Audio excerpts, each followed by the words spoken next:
Yeah. Hey.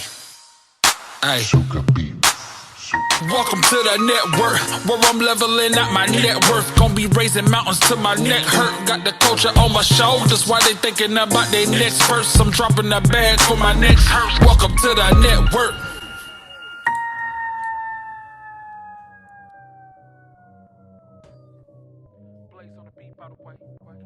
What's going on, squad? It's your boy Blaze, Hunter Knife Wonder, Blaze It Up Radio in the building. Welcome to the Dope Bar. I'm your host, obviously, Blaze Hunter Knife Wonder. Shout out to the sponsors, Wine by Jade. And we got a very special guest in the building. You know what I'm saying? Go ahead and introduce yourself, homie. Oh, yeah. Hey, what's going on, man? It's your boy Sr.Gent, Sr.Gent. For those who just getting to know me. I got a lot going on this year. For real. Y'all gonna catch up. Sr.Gent, everybody. That's what I'm talking about, man. And dog, man, it's good to finally be able to, put a face to the music. You know what I'm saying?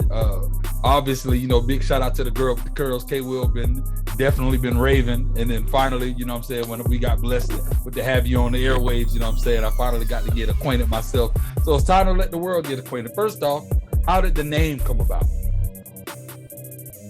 Hey, well, I was in the Army, man. I was in the Army for 8 years. I went to Afghanistan twice, 2 different deployments, and I retired out the Army, medically retired as a sergeant. So I adopted the name and just went with that. As sergeant is a stage name. Yo, first off, you already know, thank you so much for what you do, for your service, man. A lot of people say that they, say those thank yous and stuff like that as a gimmick, but knowing people personally, you know what I'm saying, like, I definitely respect you. What's crazy is a friend of mine who was in the Navy, he gave me some tags. So he was like, so I was rocking the tags, and there were so many people that always came to me. That's the reason I stopped. Was so many people came to me, oh, yeah, you was in the service, thank you for it. I'm like, why y'all keep? I'm like, oh, the tags. I'm like, no, I can't disrespect it like that. Feel me? So I had to retire it. Okay, definitely. That's dope, man. So would you say that a lot of your time, doing that inspired, the majority of the music, or no? Yeah, well, man, my story crazy because, put it this way, I got diagnosed with PTSD, right? Getting out the Army. But they diagnosed me with PTSD from my childhood. They said the Army just aggravated. So I got paid. The Army aggravated. So my life is crazy. I've been through a lot. A lot of that is in my debut album coming up June 29th. Yes. The whole story happened. So really, man, my whole life been crazy. The Army was just another level of crazy. Wow. So do we want to, we here at the Dope Bar, we want to dig in. Okay. Yeah, let's dig into it. So take us back from the jump. So for sure, let's put it this way. The album is 1992 because that's the year everything started. I was 6 years old. My mom committed suicide to me. You know what I mean? Wow. So when that happened, everything changed. Like, it was 9 kids in the house, me and all my cousins. I'm from Tucson, Arizona, and it's a border town. So it's a lot of cartels, a lot of drugs and gangs, and you know what I mean? Yeah. So you know the story, you know how it went. Yeah. So wow. Yeah, man. Really, this album is talking about all that, the hood mentality, what people talk to you, and the type of things you got to deal with. Yes, and man, it shows just by not even just because right now all we just got was the trailer, and we didn't get like when you go to the movies they give you that good 3-minute trailer. We got the watching TV and you get that 30-second trailer is what we just got for you, and that alone automatically already displays the toughness. And I don't mean toughness like, yeah, I'm tough, I can. There's a mental and spiritual toughness I believe you have to still be able to function like a normal human being going through what you've just a little bit that you've displayed. So again, I can't help enough to just continue to salute, because wow, that's crazy. The mom's thing, I can't even imagine. So wow. So coming up through school, and what led you to feel like to join the military? Like, what led you up to that point? Oh man, all right. So I tell people I'm from Tucson, Arizona. That's where I was born at. I lived there up until I was 15 years old. Yeah. And then my dad came and got me. My dad moved to Atlanta. You see what I'm saying?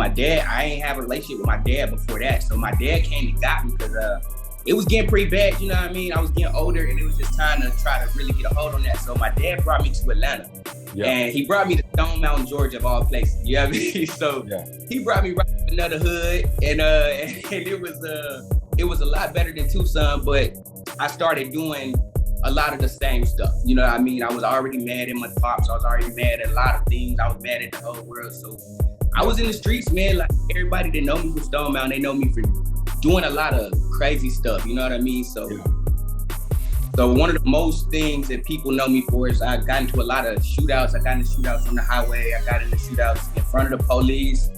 All type of shit. Like I was really tripping. I was really trying to, I guess I was trying to lose my life. I didn't care about it. So I ended up getting locked when I was 21. And then they tried to give me 12 years for everything I had. I had a couple guns on me, had a couple pounds of weed. I had stuff going on. So I ended up using first time offender, and I got all that stuff. I pretty much got out, you feel me? So I ain't have to go do none of the time or nothing. Dad, I was like, let me go to the Army, because I was really about to ruin my life. Really.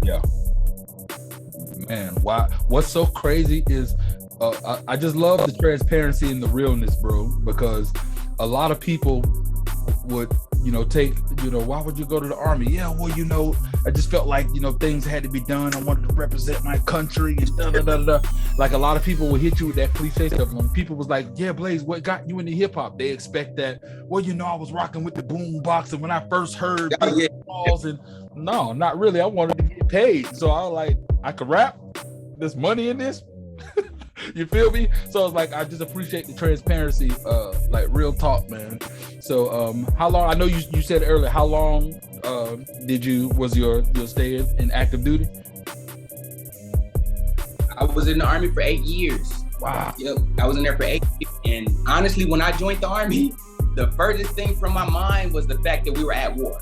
Because I was so involved in what I was doing every day. I didn't watch the news, and I knew it was a war going on, but you know how that goes. Ain't nobody really. I mean, so when I joined the Army, I was just like, dang, I'm about to go to prison. I'm about to end up getting killed or doing like, it was just all bad. I didn't see no growth. I was like, I need to go to the Army. Once I got in the Army, and they was like, hey, we're at war. 9 out of 10, you'll be going to Afghanistan. I was like, what the hell I just do? You know what I mean? So it was a shock to me, because I didn't really understand the decision I made. Yeah. When did it, like, because that was a whole 8 years. When did it sink in to the point to where it was no longer, dang, what the heck am I doing now? You zoned in, and this is what it is. So I got training in AIT, they sent me to Korea, and they sent me to the DMZ, which is an active war zone. So, and I couldn't take no family or nothing. So that was instant. I was like, damn, I'm leaving the country. I'm going to Korea. I never been here. I'm going to a hostile environment. I can't take my family. So I was like, okay, this shit real. Yeah. But I was still really feeling, because Korea was fun. I can't even lie. Korea was fun. So I was, but when I came back from Korea in 2009, and they sent me straight to Afghanistan, that's when it got bad.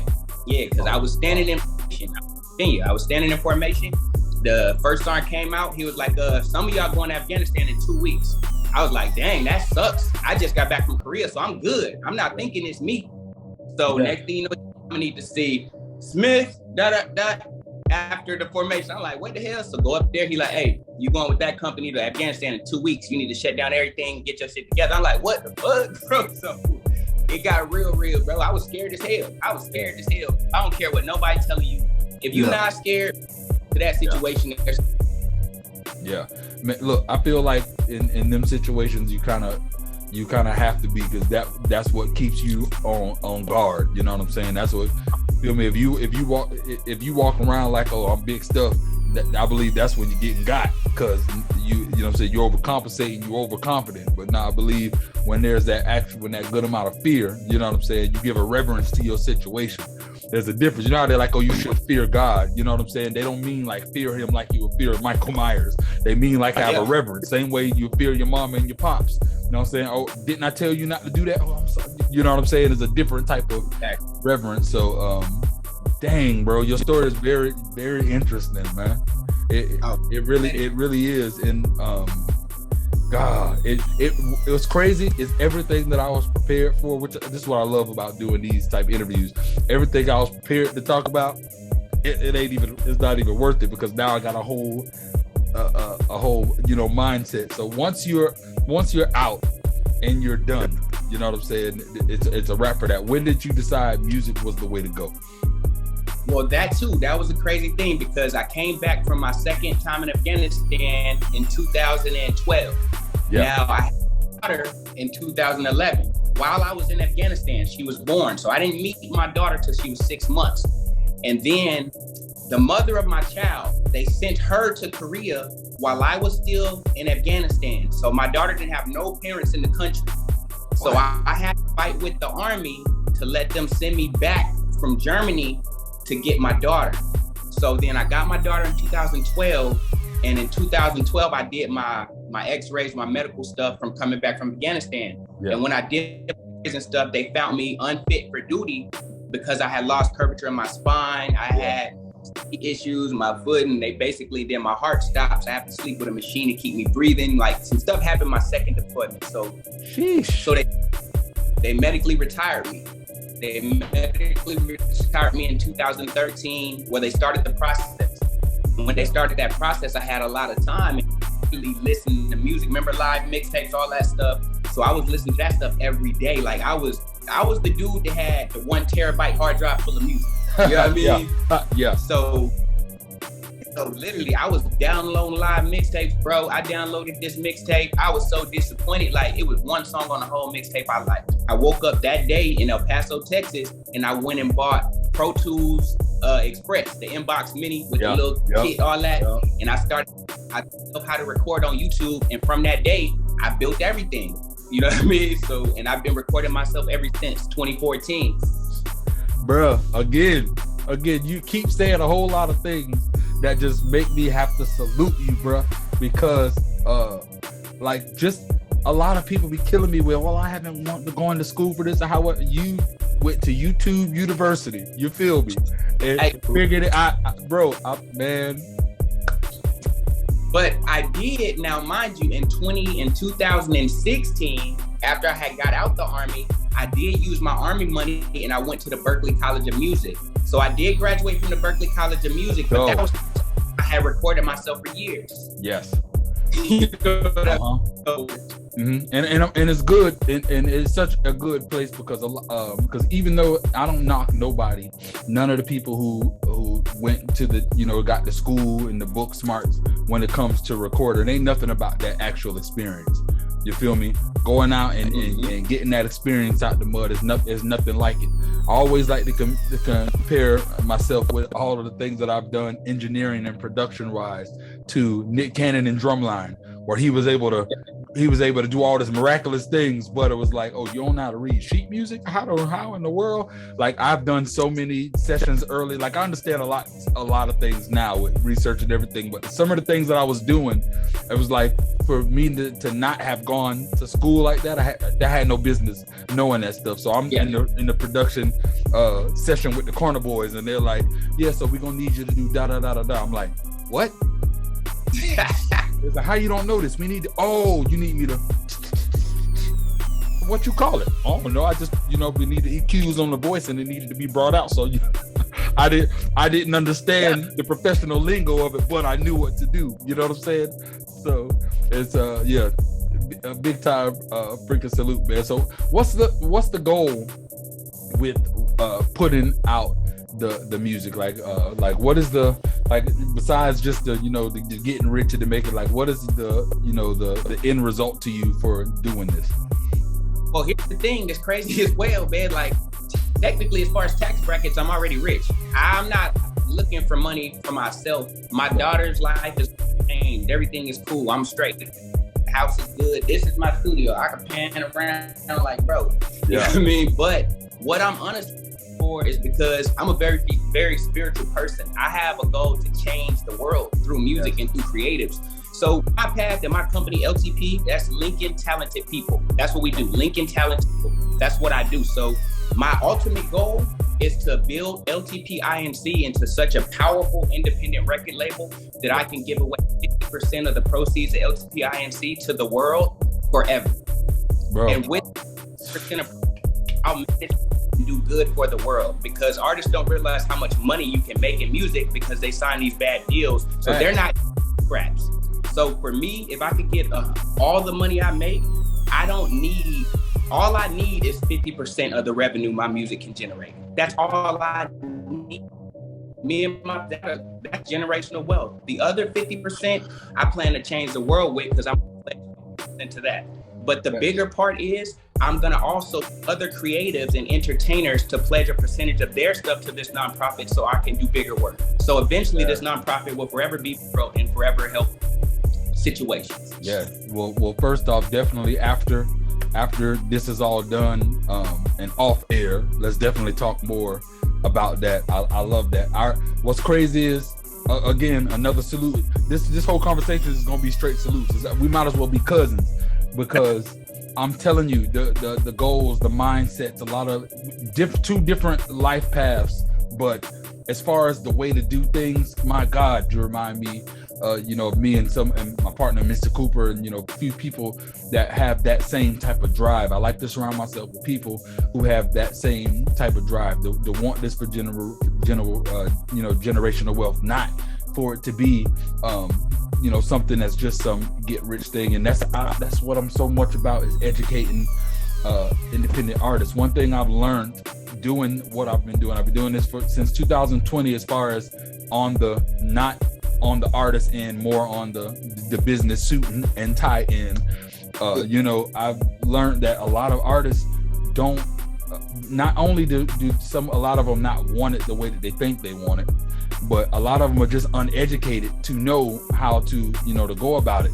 It's insane to know the power that just an independent artist alone has, and for them to not realize it, and then it's a mind thing.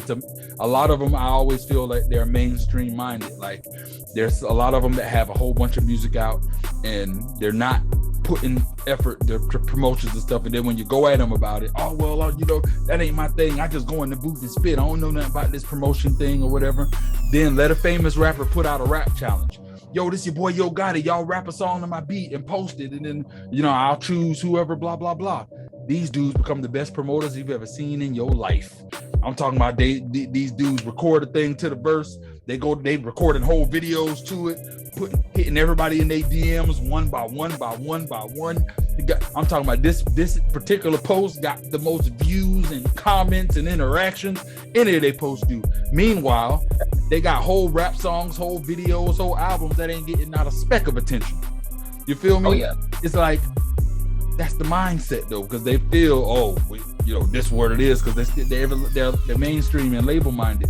Just off of IG alone, and I'm only going to disclose the IG, but just off of Instagram alone, there's 600 a month that are getting paid by just reels and going live and utilizing that. That's not including what being made on TikTok or YouTube. You know what I'm saying? There's so many ways off of these free platforms where that's free to us, to where we can do things the right way to accumulate and make that money. So I feel like LTP is definitely needed, for the world and for these artists. Everybody that's getting the chance to watch this, whether it's on the Signature Series Network, whether it's on your platforms or on YouTube, wherever y'all get to watch this, and anybody that's watching it right now, please understand that, like, get involved. If you're not connected with somebody that has that type of vision, figure out how you can follow and be a part of LTP. Figure out how you can get in contact with anybody to learn these things, because it is so crucial to know. Because it'll make the difference whether you actually get to make moves and do something or not. Oh yeah, like, man, I created a PDF, a little packet that pretty much streamlines the entire music business administration for independent artists. And I'll send this over to you after the live, I'm sure, because what it does is it covers every single aspect, from the PRO to the sound exchange to song trust to the Harry Foxes, the publishing, down to owning your IRSC codes, down to lyric fine. I'm talking about every aspect of what I learned at Berklee College of Music in 3 sheets of paper. So artists can stop getting played, man. Just start getting into the business, because it's crazy. people chase money instead of chasing a purpose. And if you chase, you'll never get enough of it. Facts. And that'll be life. When you can chase your purpose and you can fulfill that, and you can just realize how much money you need to fulfill the purpose. Therefore, you turn money into a tool. You see what I'm saying? So that's, and I'm not getting all the money in the world. I'm not concerned with getting, I should have all the money in the world, because what I'm gonna do with it? You know what I mean? Facts. I would fall away and make sure nobody's hungry and nobody's homeless. That's what I'm saying. That's what I love that. I love that. I always say, man, I'm like, what y'all doing with the money? Let me get the money. Let me show you how to spend it. Yeah, get the money. I know what to do with the money. I say that all the time. It killed me. There's an artist. One of the things I gain wisdom is the further and further I go. So I'm not going to say the artist's name. Real big time artist. Everybody knows him if I did say him by name. But he has a home out in Brooklyn. Has a home in Brooklyn, and he only visits it one weekend out of the year. Pays like $100,000 and some change. It's a whole building, has over 20 floors, and the only floor that's occupied is the floor where he stays. All the rest of it is just vacant. It's vacant, empty spaces. And person declares to I love my community and my city and da da da da da da. Meanwhile, while you paying for this empty building that you only pay for that much and you only visit one weekend out of the year, there's homeless people surrounding the entire building. It's like that never made sense to me. That stuff like that don't make sense to me. Yep, there's the moral dilemma there, and people don't even realize when they have a moral dilemma, because you can be oblivious to it. You can just be acting on it and not realize that's morally wrong. For you to walk back, something is wrong. But that's happened to humanity through just the world and showing people like it's cool to do anything for money. Anything. Yeah, that's crazy to me, because it's a lot of stuff I'm not doing for money. A lot. It's a whole lot of stuff I'm not doing. Exactly. It's weird. It's crazy, and it's like I feel like the majority of the people has a false hope on a false hope on how to, like, the way to quote unquote save the world, turn things around. Like I'm a firm believer of Jesus and things like that, and in the Bible it clearly states, we got a cheat sheet. We know what's going to happen in the end. We know how crazy everything goes. In metaphorical terms, we know the Titanic going to sink. You feel me? There's no stopping the Titanic from sinking. Things going to get crazy to the point that the Titanic sinks. It kills me that a lot of people, and God bless their heart, because I understand the optimism, but, we're going to save the Titanic from sinking and we can do it. And I feel like, no, God ain't no liar. The key ain't to try to save the Titanic. It's going to sink. There's nothing you can do to stop that.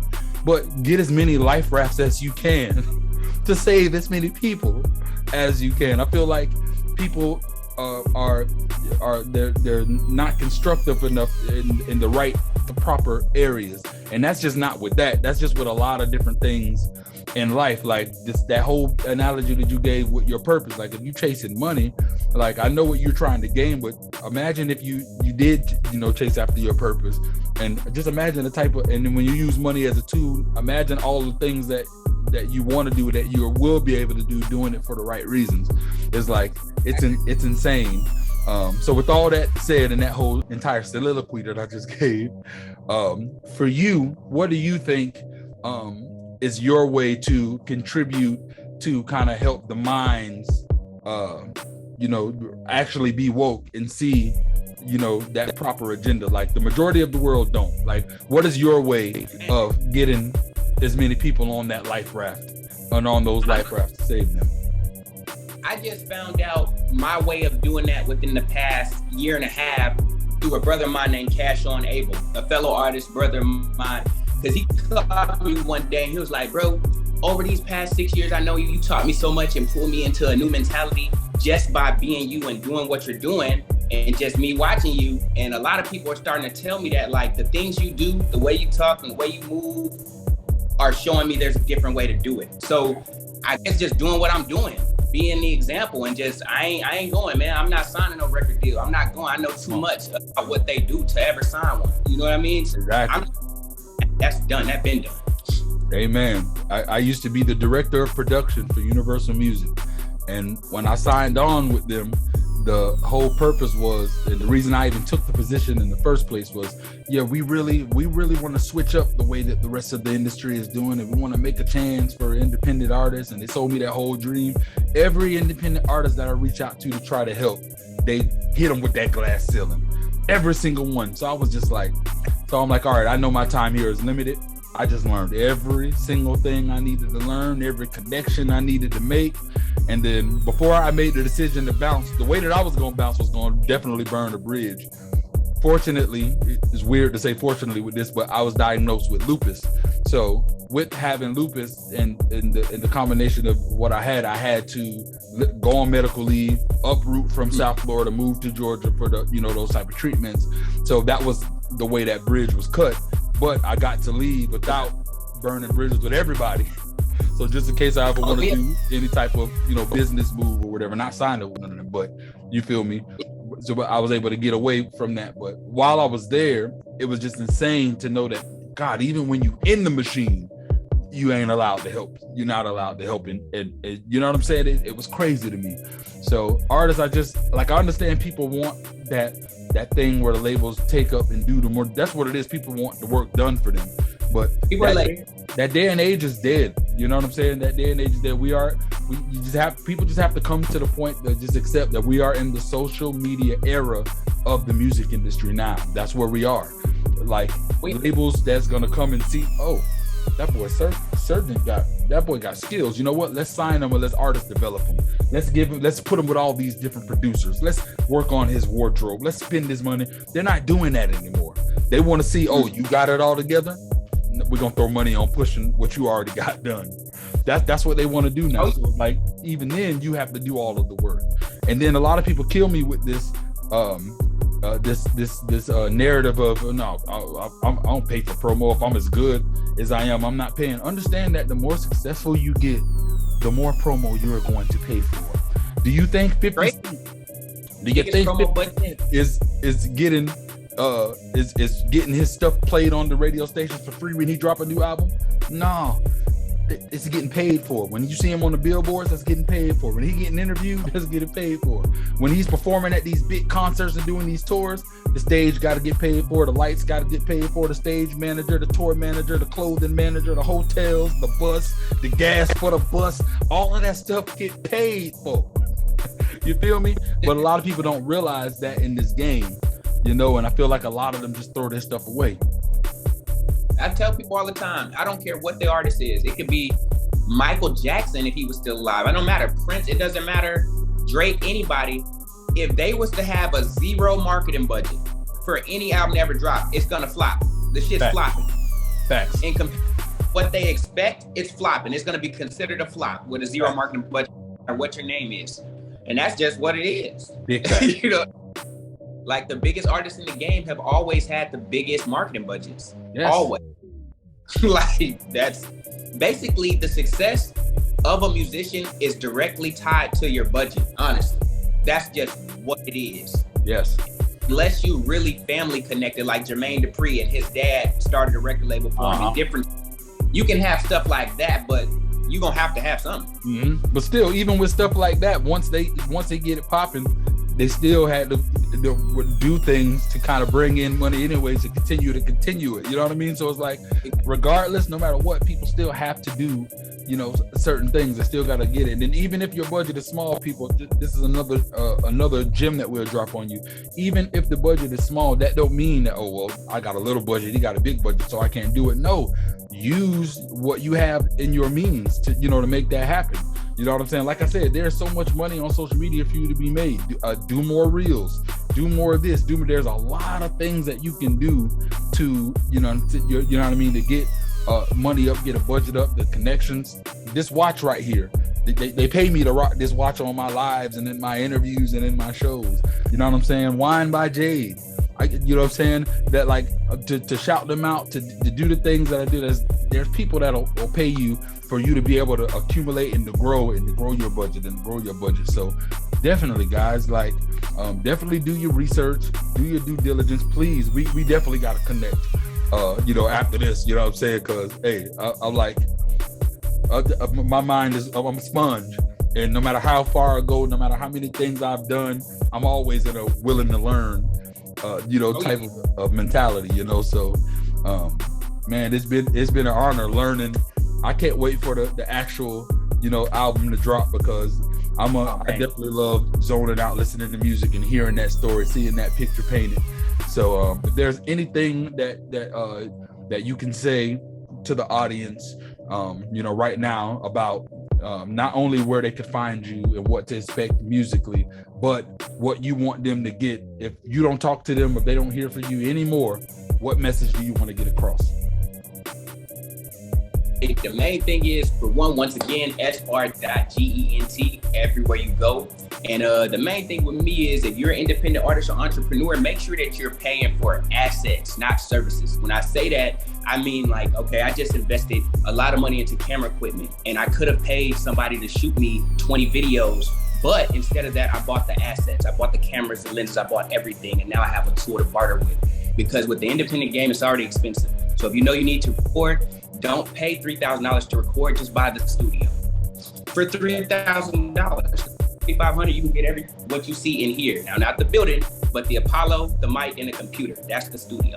Exactly.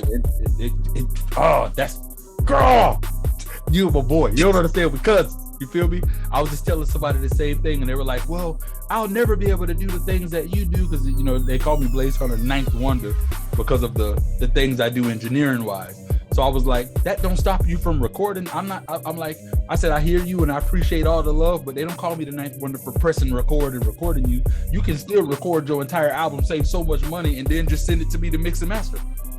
You know what I'm saying? Exactly. All I do in here is record. I don't mix and master. Come on. I'm a mix and master and beast, so you know what I'm saying. If you need that, holler at your boy. But that's neither here nor there. But yeah, you feel me? Yeah, if there's areas where you guys can cut that, do that, man. Like y'all have, it's like, and then if you don't know nobody who's mix and master and you want to cut that too, take the time to learn it. You feel me? Like, I appreciate you, bro. You have no idea how much this was, even though this was for everybody else out there in the world, this is definitely for me. I needed this interview, man. Real talk. Every day there are things that make me lose hope in other artists and other entrepreneurs and content creators and stuff. And you are definitely someone who, as much as that has dropped, have pushed that thing back up double. You know what I'm saying? So thank you. I appreciate it, man. Y'all, man, this is your boy Blaze Hunter Ninth Wonder with the homie Sr.Gent, man. sr.gent everywhere. You feel me? Y'all make sure y'all follow. Y'all make sure y'all check out the music. You request them on Blaze Radio, request them everywhere. And we appreciate and love y'all, man. Thank y'all for joining us at the Dope Bar. Shout out to, the sponsors, Wine by Jade. Shout out to We Get Money Clothing, Ethan Elite. I love y'all. Blaze Radio, we in the building. Appreciate it. Brother, go.